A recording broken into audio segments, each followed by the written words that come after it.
Antes de prosseguirmos, peço que nos ajude a levar esta informação de extrema relevância, de utilidade pública a mais pessoas, compartilhando este vídeo. Aproveite também para se inscrever em nosso canal e deixe o seu like aqui embaixo. Continuando, o ministro revelou ainda que só esta medida deve injetar 46 bilhões de reais na economia brasileira.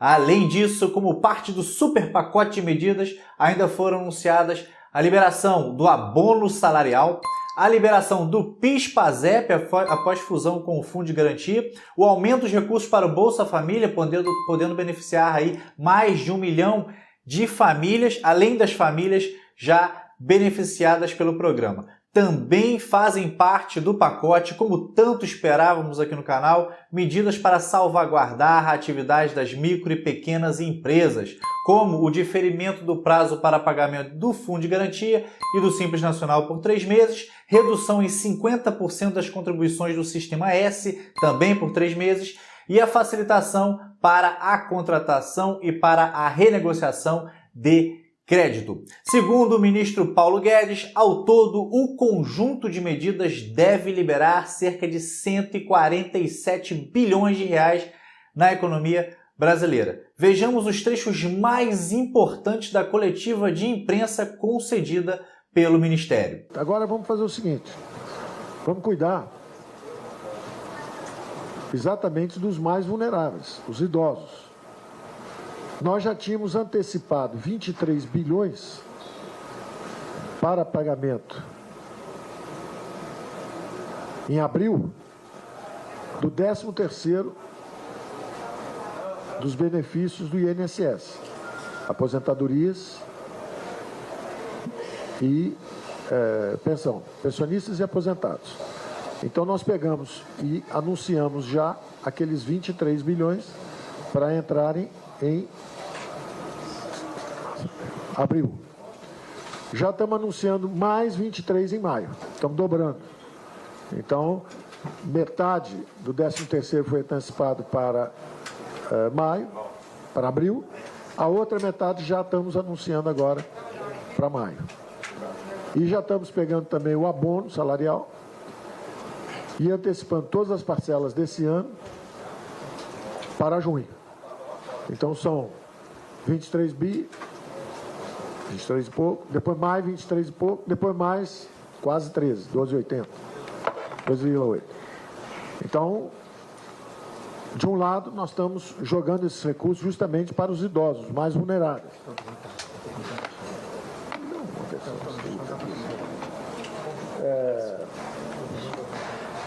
Antecipação do abono, 23. Bom, e também o Bolsa Família.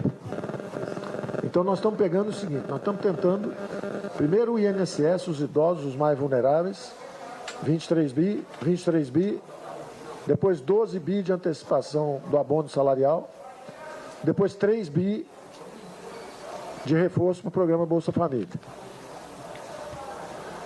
Temos também 22 bi do PIS/PASEP.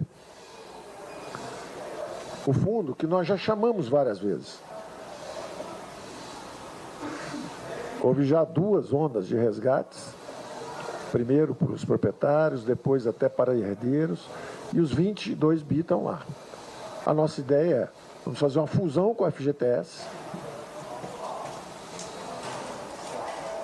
vamos fazer uma reserva desses recursos para eventualmente, já que os falecidos não recolheram, vamos fazer uma reserva para caso os herdeiros apareçam. Se os herdeiros aparecerem, os direitos estão mantidos. Então nós vamos fazer uma fusão. Vamos manter todos os direitos e todos os créditos de quem tem o FGTS e de quem tem o PIS/PASEP. Fazemos a fusão dos 2 fundos. Mantemos todos os direitos e todos os créditos. Fazemos uma reserva.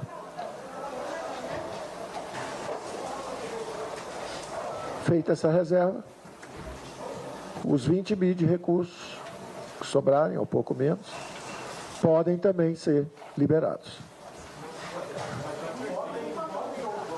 Até 22 bi. Quando a gente fizer a fusão, são até 22 bi. Então nós vamos definir o critério Então, vamos fazer uma reserva de 10%, 15%, 20%, e o resto, então, poderá ser liberado. Será liberado, será liberado, será liberado. Nós vamos definir o critério. O importante é saberem, inclusive, o seguinte, como esse fundo dá uma base de liquidez para nós fazermos as liberações, nós gostaríamos de liberar até, por exemplo, o limite do INSS, né? 5 mil, não é? O teto, né? Limitar até ali. Agora, a pessoa que é pobre, limitar o tamanho do saque. A pessoa que tiver mais recursos, você não precisa liberar.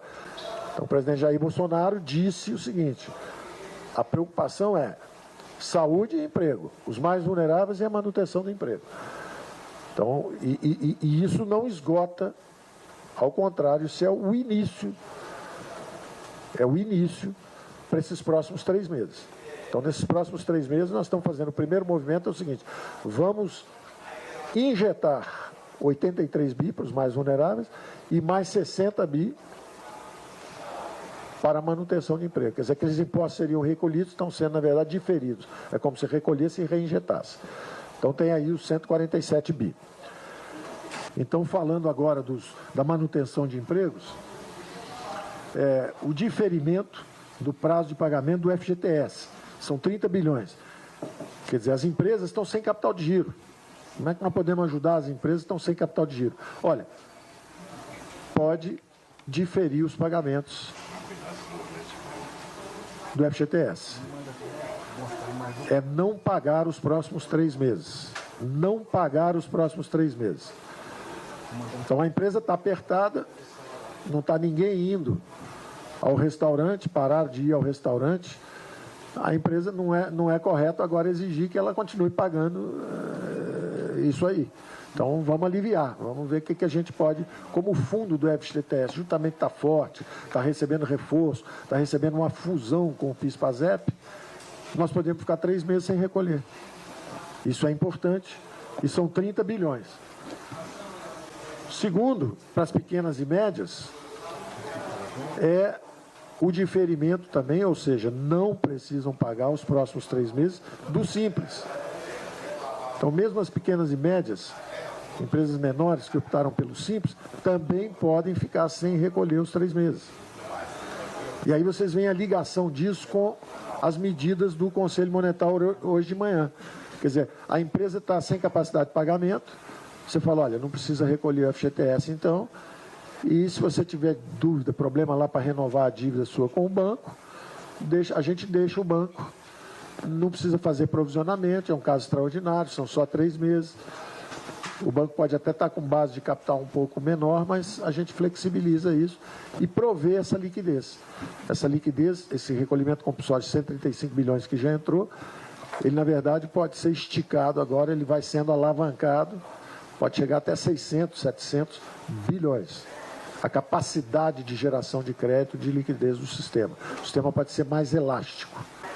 Tem mais 5 bilhões de crédito do que a gente chama o PROGER, FAT, para pequenas e médias empresas. São recursos que estão do FAT, que está no BNDES, mas tem também recursos que estão no Banco do Brasil, né? O Banco do Brasil tem até 5 bilhões. Isso vai ser explicado em detalhe para vocês. Tem também um assunto que nós conversamos durante a campanha eleitoral, o Sistema S. Então, durante 3 meses, 50% das contribuições do Sistema S não precisam ser feitas. Nós estamos reduzindo em 50% as contribuições do Sistema S. No momento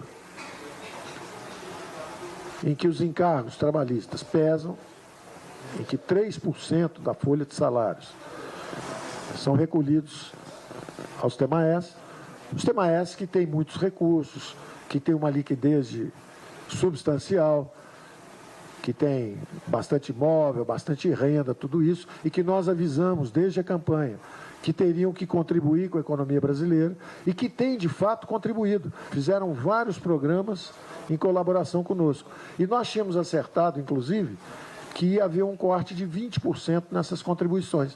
Fizemos um acordo com eles, íamos cortar 20%, só que, dado esse agravamento da crise, para manutenção de emprego, em vez do corte de 20%, nós vamos ter que cortar 50%. Por 3 meses. É uma contribuição que nós temos que pedir a quem pode, a quem tem liquidez, quem tem recurso. Então, por 3 meses, eles têm um caixa forte, têm um caixa vigoroso, eles vão usar o caixa para colaborar e contribuir conosco para desonerar o fluxo de caixa das empresas. Então, as empresas vão recolhem menos FGTS, pagam menos de contribuição para o Sistema S. Isso aí são mais 2,2 bilhões no nosso programa. Não se esqueça de compartilhar este vídeo e de se inscrever aqui no nosso canal. Para este vídeo era isso. Clica aqui do lado e vamos para mais um vídeo de altíssima relevância. É só clicar. A gente se encontra no próximo vídeo.